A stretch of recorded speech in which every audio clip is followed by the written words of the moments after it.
What if the real difference between those who win once and those who win forever isn't talent, luck, or timing, but consistency? Steady, daily effort sharpens your mind, strengthens your habits, and compounds your success. Because it's not about intensity, it's about repeatability.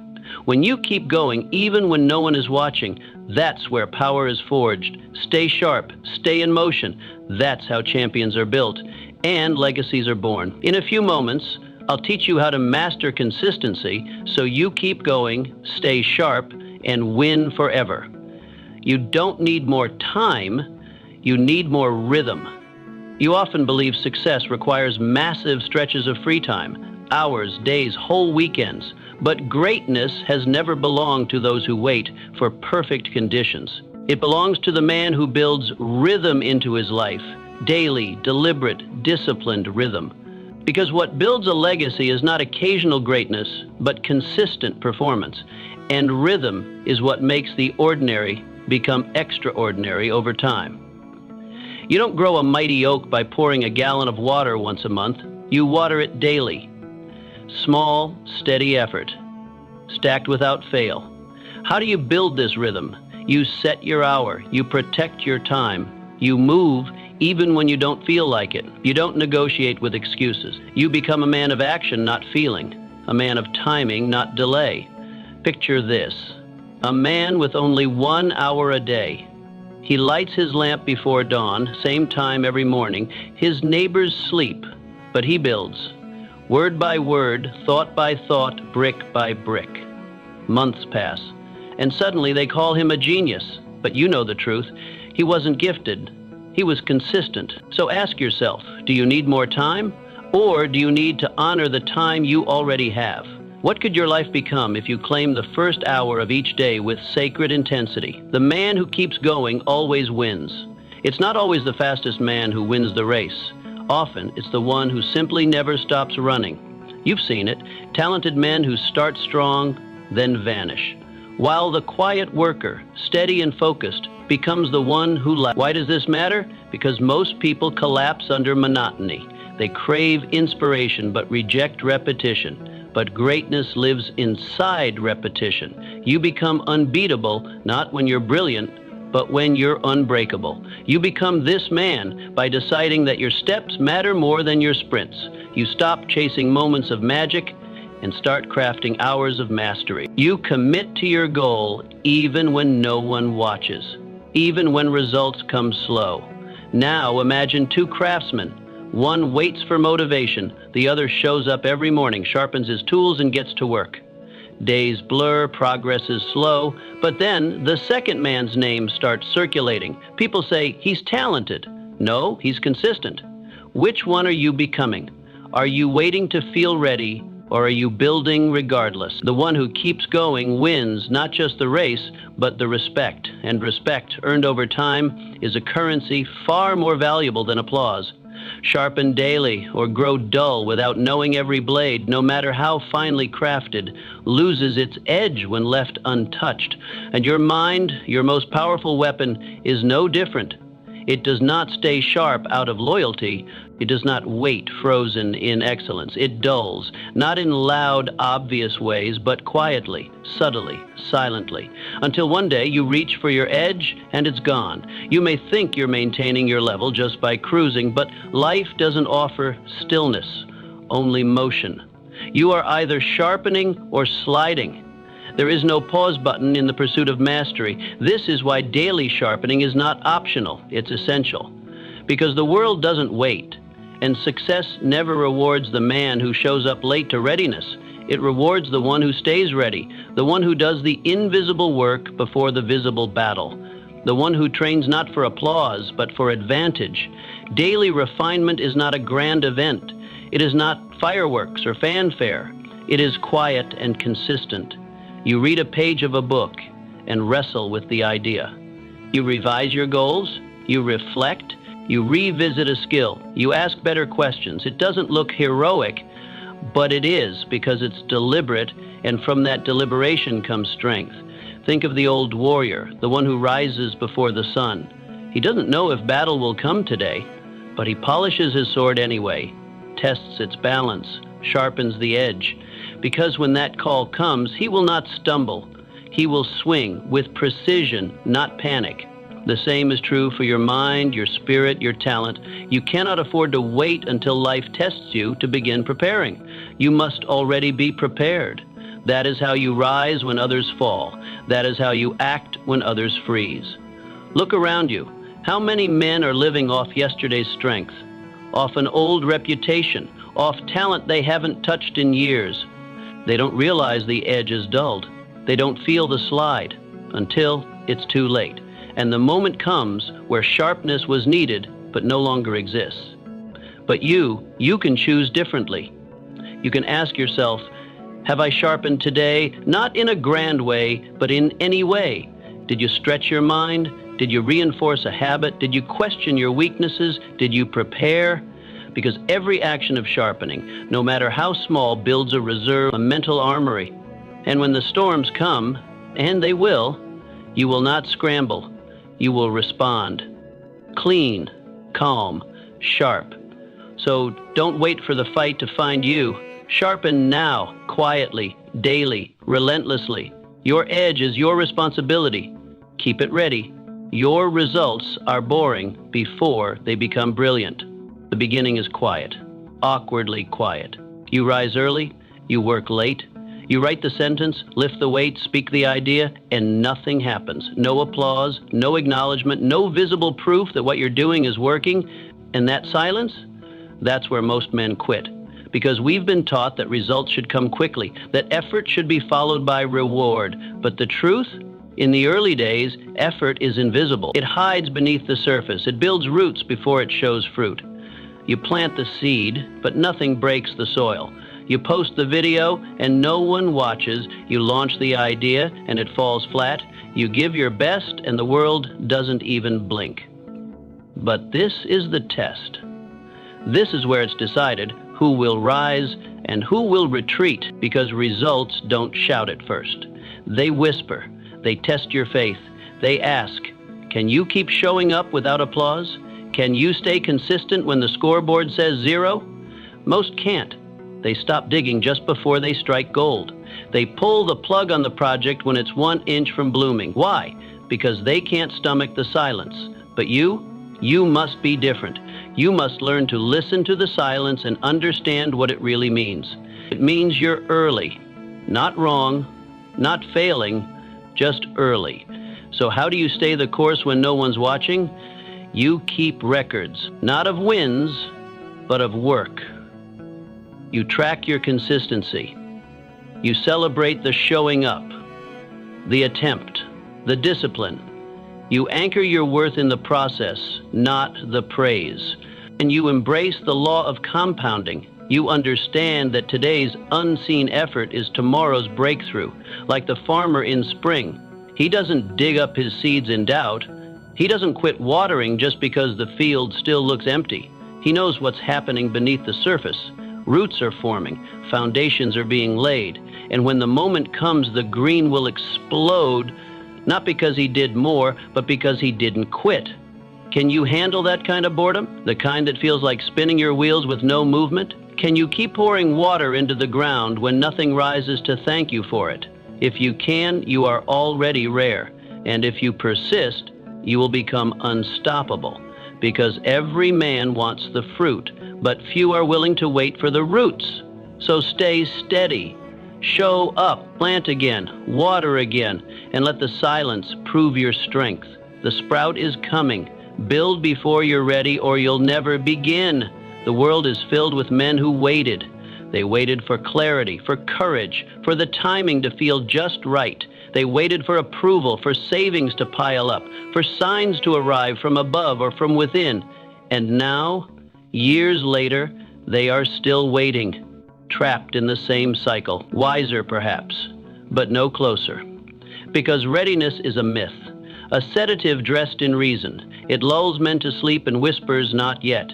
But the truth is this, you don't become ready before the leap, you become ready by leaping. Why must you begin now? Because motion breathes life into vision. Action creates momentum, and momentum births belief. Confidence isn't something you're given, it's something you earn. Each small step, each unfinished attempt, each broken try, it all becomes evidence, and evidence turns into power. You do not think your way into courage, you act your way into it. There will never be a day when all the lights turn green. Never a moment where the fears vanish completely. Never a time where the inner critic stays quiet long enough for peace to take hold. You must go anyway. You must walk into the wind, not wait for it to settle. Because the man who waits for perfect becomes perfectly nothing. You start where you are, with what you have. You write with broken pencils. You train with rusty tools. You speak while your voice still trembles. You build even when you don't yet believe in the strength of your own hands, because forward motion, even clumsy, is superior to polished hesitation. Think of a man standing before a rickety wooden bridge. It sways with every gust. The boards creak beneath the weight of possibility. Behind him stands a crowd of cautious souls, all waiting for the storm to pass. But storms don't wait, neither does destiny, and so he steps, slowly at first, not because he's fearless, but because he refuses to be ruled by fear. Every footstep is a declaration. I will not live on the shore of hesitation. He reaches the other side, not because the bridge was safe, but because he was willing to cross. And when he reaches the other side, he doesn't wave from afar. He builds a better bridge for those behind him. His courage becomes their compass. His motion becomes their map. Are you that man? Or are you still waiting for more money, more skill, more time, more applause? Are you waiting for silence from your doubts before you speak, for comfort before you act, for guarantees before you dare? Because the truth is harsh but freeing. You become the man you seek by moving now, not later. You don't outgrow fear, you outpace it. You don't wait for strength, you build it in motion. And you don't stumble into your calling by chance, you walk into it by choice. The longer you wait, the heavier hesitation becomes. But the moment you leap, even unprepared, you shatter the illusion of perfect timing. You learn to swim only after you dive. So ask yourself, right now, are you waiting for conditions to change? Or are you ready to become the kind of man who builds in the storm? Because destiny has no patience for the man who delays, but it rewards the one who dares. Move before the world forgets you waited. Discipline is the silent engine of destiny. You've seen them. Men bursting with ambition. Their words are bold, their dreams are massive, their visions grand enough to stir a crowd. But when you look closer, something's missing. Something essential. They've got desire, but no discipline. And without discipline, even the brightest dreams dim. Without it, your vision becomes vapor. Hope turns into haze. You talk of the life you want, but you never touch it, because you lack the daily fire to bring it into form. Discipline is not the kind of fire that roars in public. It does not demand attention. It does not boast. It builds. Quietly, relentlessly, while the world celebrates comfort and chases convenience, the disciplined man is already moving, already training, already choosing what matters over what tempts. There is a reason why some rise and others stall. It's not luck, it's not talent, it's not even raw intelligence. It's the ability to govern yourself when no one is watching, to become your own commander, to answer to your future, not your feelings. You want to win? Then discipline your time. Turn hours into tools. Turn mornings into tools. Turn mornings into momentum.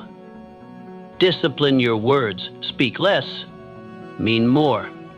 Keep your promise, especially the ones you make to yourself. Discipline your habits, because your habits are the architecture of your destiny. Each action is a brick, and you are either building a palace or a prison. How do you build this kind of discipline? Through decisions. Not once, but again and again. Every morning when the alarm rings and you rise without complaint, that's a decision. Every time you say no to the easy road without needing anyone to applaud you, that's a decision. When you do the thing that must be done, especially when you don't feel like doing it, that's where greatness is born. Discipline is not a single act. It's a system, a rhythm, a way of life. It's brushing your teeth even when you're tired. It's showing up for your goals when your motivation has disappeared. It's preparing the soil even when the harvest is far away. That's what separates those who try from those who build. Picture a man. Every morning he wakes at 5, not because he has to, but because he wants to. He's on a mission. No one sees this. No one cheers for him. He moves through his routine in silence. But make no mistake, a fortress is rising, one repetition at a time, 1 hour at a time. His progress is invisible today, but soon people will look up and ask, how did he do it? And he will know he did it in the hours they all wasted, because success does not come in a flash. It comes in fragments, stacked one over another. Repetition is the real revolution, and routine is the forge in which destiny is shaped. So ask yourself, what are you building in your quiet hours? While others sleep in, are you preparing? While others watch TV, are you studying? While others complain, are you creating? Or are you still waiting for motivation to carry you, not realizing that discipline is the true engine of progress? You do not rise to the level of your dreams, you fall to the level of your discipline. And that is both a warning and a gift, because it means your future is not determined by fate or talent. It's determined by what you choose to repeat. In the end, no one will remember your ideas. They'll remember your impact. And impact is made by those who are consistent, who keep going, who rise again and again, while the world offers 1,000 excuses. This is your edge, your power. Your discipline is your differentiator. In a world full of noise, it makes you silent and unstoppable. So now, the question remains, are you letting the world shape you, or are you shaping yourself? Brick by brick, in the fire of your own routine. Because your future is being built. The only question is, by who? The man who trusts his path walks further doubt is a thief, but not the kind that announces its arrival with noise and drama. No, doubt works quietly. It slips into your mind before the day even begins. It doesn't steal with force, it steals with questions. Little ones, persistent ones, the kind that make you pause when you should be moving, the kind that make you second-guess what you once felt deeply. It takes your best hours, not by stopping your body, but by weakening your belief. And soon your fire dies before the day gets a chance to begin. You've felt it. You've stood at the edge of a good idea and let doubt pull you back. You've crafted plans only to watch them collect dust because you questioned your own ability to carry them out. And so days pass, then months, then years, not for lack of ambition, but for lack of trust. Because here's the truth. Talent is nothing without trust in yourself, and doubt will always delay what you were meant to start. But there's something stronger than doubt, something deeper, and that is trust. Not in guarantees, but in your direction. Not in the absence of struggle, but in the presence of purpose. Trust is not blind. It sees the difficulty ahead, it sees the obstacles and the unknowns, and it keeps moving anyway. Because the man who trusts his path walks farther than the man who questions every step. You don't build that trust by thinking positively or waiting for inspiration. You build it through movement. You build it every time you follow through on your own word. Every time you do what you promised, even when no one is watching. Even when it's hard, you reinforce the message that you are someone worth believing in, and that belief becomes your foundation. Over time, something begins to shift. You no longer hope that you're capable. You no longer wish you could be the kind of man who follows through. You know it because you've watched yourself do it again and again and again. You've made a habit out of action. You've replaced hesitation with momentum. You've shown up enough times to make trust the natural response, not the exception. It doesn't matter if the rewards haven't come yet. It doesn't matter if the world hasn't noticed. The change is happening inside, and that change, the strengthening of your own trust, is what will carry you through seasons when nothing else will. Imagine a traveler on a long and grueling journey up a mountain. The path is steep. The air grows thin. The fog is so dense at times he can barely see more than a few feet ahead, and yet he continues. He doesn't question the mountain's summit every few steps. He doesn't demand a new map just because the terrain is rough. He walks, he rests, he walks again. And with each step, his belief in the peak grows stronger, not because he sees it, but because his feet keep carrying him forward. You must become that man. You must move as though the destination exists, even when it's hidden. You must act as though your mission is real, because it is. If you wait to believe until everything is clear, you'll never move, and if you stop to reevaluate your path every time it gets hard, you'll never arrive. Trust is not a luxury, it is a requirement. Without it, you remain stuck, trapped between who you are and who you could be. But when you develop it, when you make yourself trustworthy through consistent action, you unlock a kind of quiet power. You stop seeking validation, you stop explaining yourself, you simply go. So now the question stands before you. Do you trust the road you've chosen? Or do you sabotage your progress with endless second guessing? Do you walk like a man on a mission, or like one who is still waiting for permission to begin? The man who trusts his journey walks further. Not because the road is easier, but because he no longer doubts that every step counts. Trust the climb, even when it's steep, even when it's lonely, even when you can't yet see the summit. Walk like it matters, because it does. When you keep score, you keep growing. A man without a ledger soon forgets his effort. He forgets the late nights, the early mornings, the quiet sacrifices that no one else saw. He convinces himself he's not doing enough, or worse, that he's doing more than he really is. But the truth, without a record, he's just guessing. And a man who guesses his progress walks in circles because he has no compass to guide him forward. Keeping score isn't vanity, it's clarity. It doesn't make you obsessed with numbers, it makes you honest. A ledger is not for the world to see, it's for you to face. You don't keep track to impress, you keep track to adjust. Because success isn't found in trying hard, it's found in refining what you try. And refinement begins with measurement. Every man has felt the fog, that vague, frustrating sense that he's spinning his wheels, working hard but going nowhere. It's easy to fall into that trap when you have no proof of progress. But when you start recording your efforts, your time, your habits, your results, you create a map of where you've been, how far you've come, and where you need to improve. You start simply. You get a notebook, not a fancy app, not a tool that distracts you with bells and charts, just a plain book. You open it and you begin to write. Today, 3 hours focused work, 10 pages read, 1 workout complete, promise kept, wake up at 5 a.m. You don't judge, you don't embellish, you just write the truth. And over time, that truth becomes your foundation. Because the moment you begin tracking, you stop lying to yourself.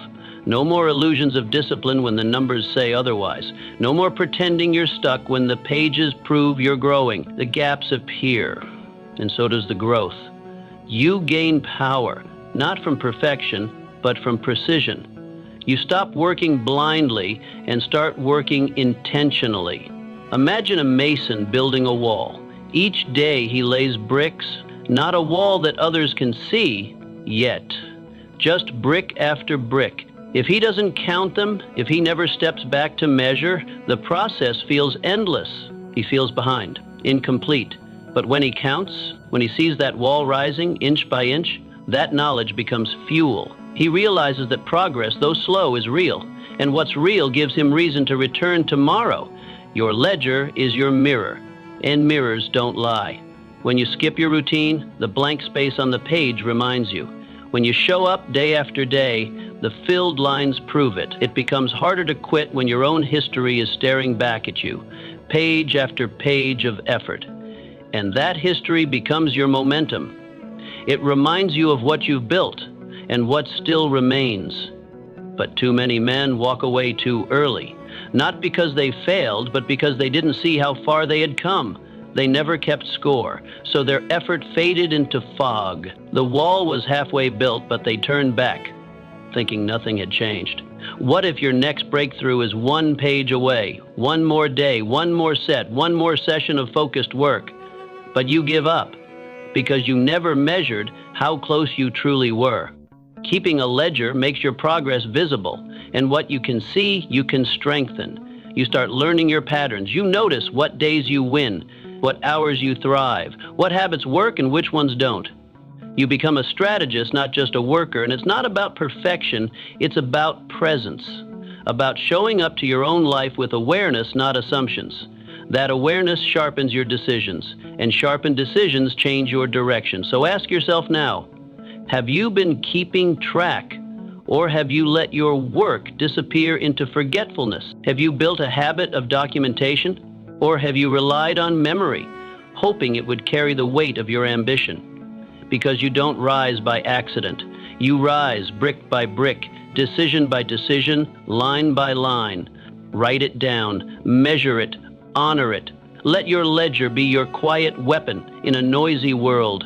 And when the day comes where you feel lost, open the book, see the work, remember the climb, and then keep building. Others may stop, you must not most.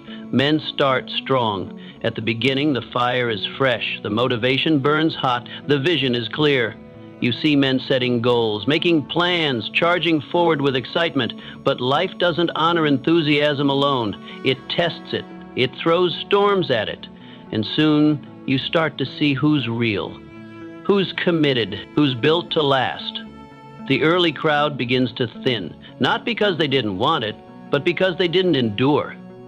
Hardship doesn't knock politely. It crashes in. It tests your patience, your passion, your persistence. It asks one question: will you keep going when it's no longer exciting? Many don't. They falter. They find someone to blame. They wait for the wind to change. They tell themselves they'll start again when conditions are better. But delay becomes detour, and detour becomes never. But not you. You must not stop, because your pace might be the only one carrying your legacy forward. Your footsteps may be the only ones keeping the road open for those who come behind you. You're not running a race against others. You're fulfilling a calling designed for you. No one else can finish it. No one else will pick it up if you drop it. This path demands more than talent. It demands endurance. You must outlast the noise, outwork the distractions, outperform the doubt that creeps in when you're tired and no one's watching. You must become that man, the one who keeps going when others evaporate, not because it's easy, but because you remember why you began. You don't treat your work like a hobby. You make it a vow. You don't dabble. You devote. This is not optional. This is a commitment.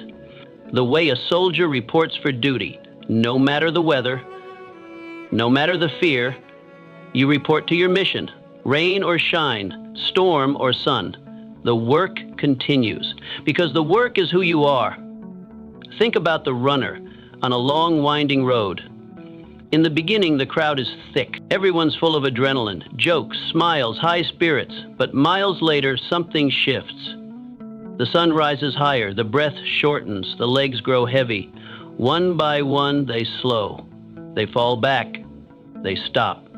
Some sit on the roadside, some turn around, and the road gets quiet. But one man keeps running. Not because he feels strong, but because he remembers the finish line. He sees it in his mind, even when it's not in sight. That vision carries him forward. That vision separates him from the rest. Where are you on the road? Have you allowed the fading crowd to affect your pace? Are you moving slower because they did?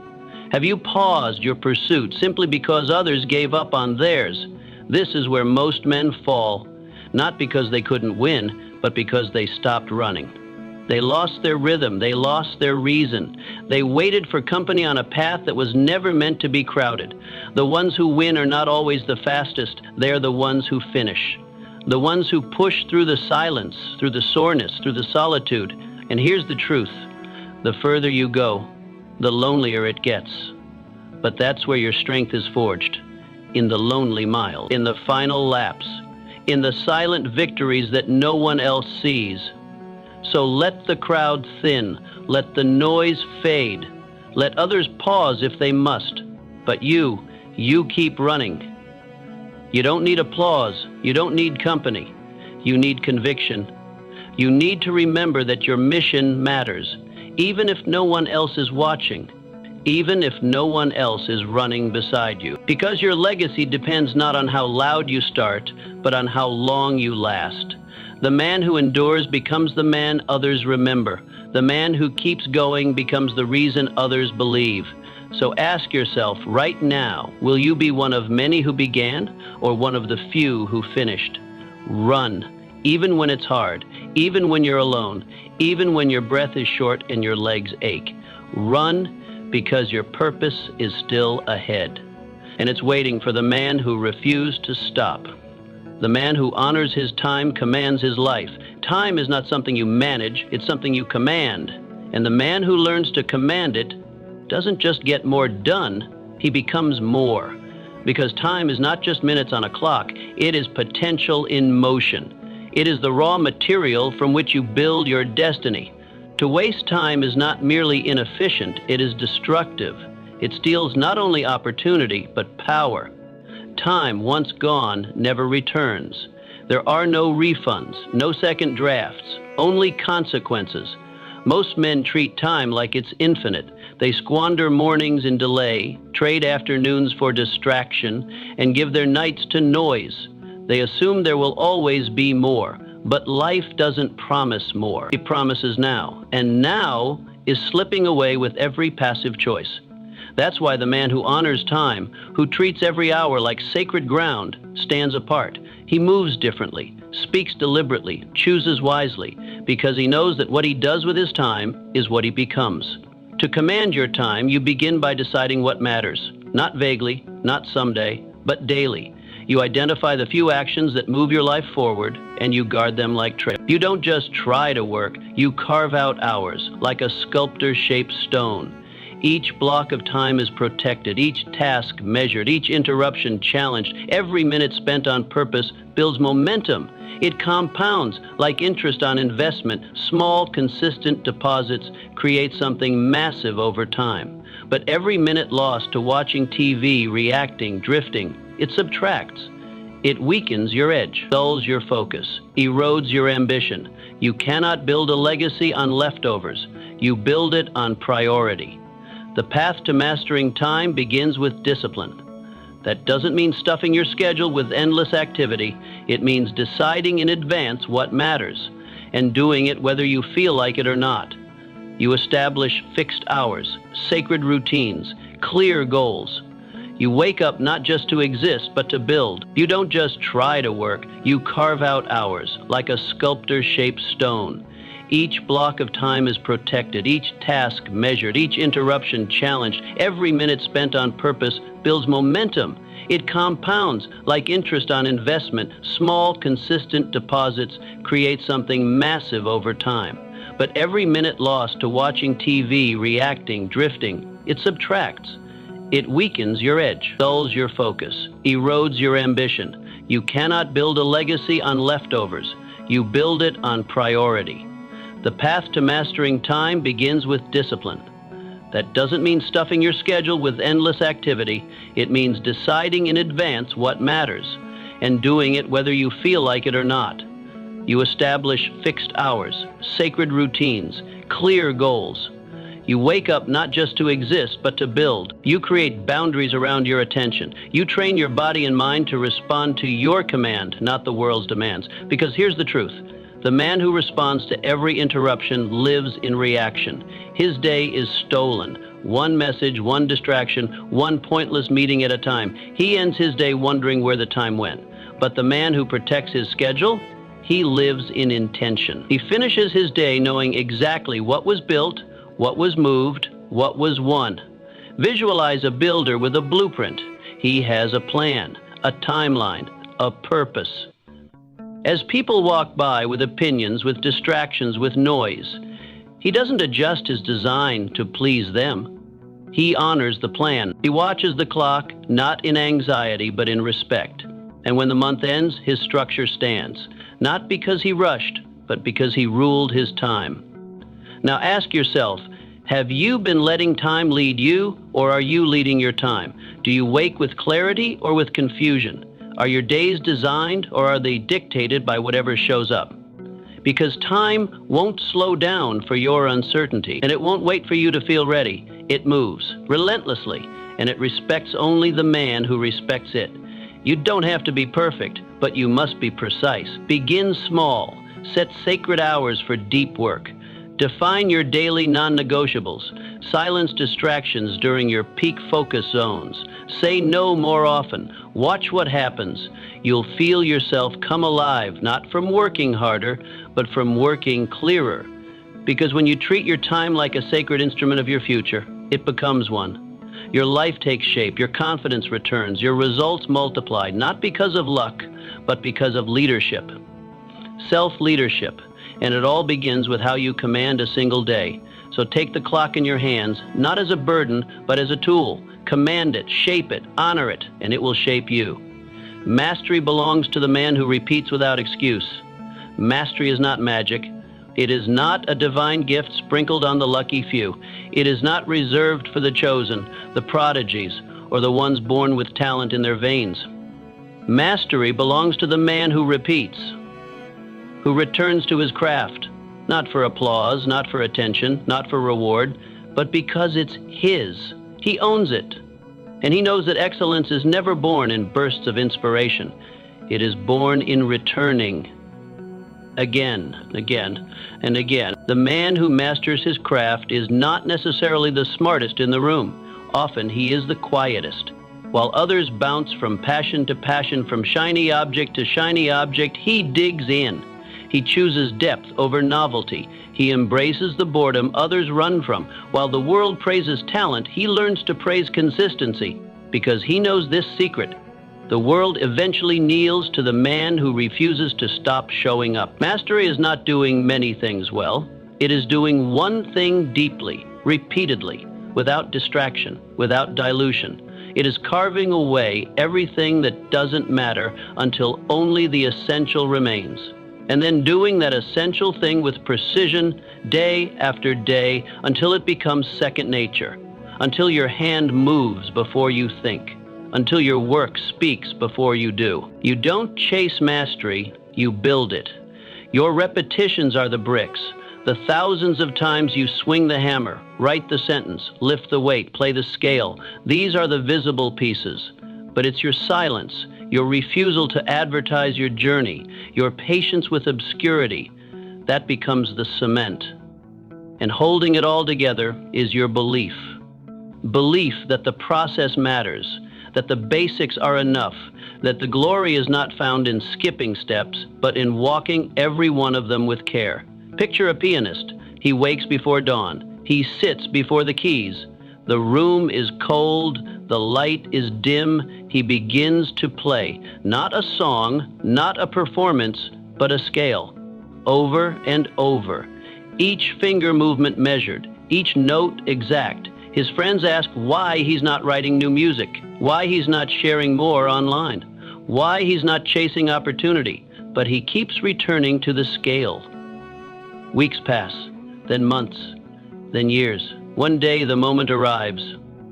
A full hall, a grand piano, silence. And he plays, not with flash, not with noise, but with depth.